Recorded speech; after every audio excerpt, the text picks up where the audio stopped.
I think what makes the DCL special from the other leagues is the locations.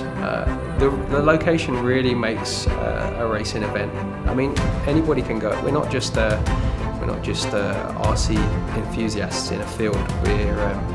We're out in the public domain in iconic locations around the world where the public can really kind of connect with those locations. They carry tremendous speed into the tunnel. And he's hit in mid-air through the DCL gate around the turn on board with Matt Boswell. Only just gets it into the Paris Strand Festival gate and he's hit the wall. He is down, he is out.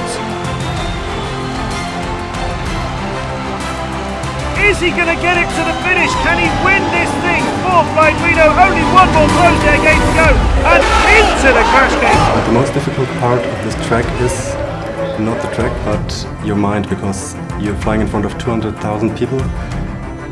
It's just, you know, promoting the sport and pushing the sport to another level. So it's a real honor to be part of it. So the technical side, there's been some challenges. I think we've arrived where we need to be. Poor guy spent most of the night soldering LEDs on.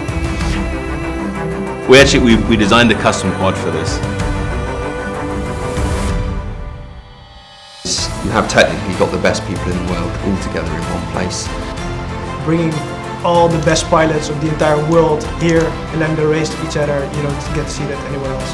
And we're here to make people laugh, to kind of friendly, you know, race and contest while bringing the heat, bringing the pain if we can. You know, we're going to try, but if anything, we want to walk away and just have everybody saying that was an awesome time.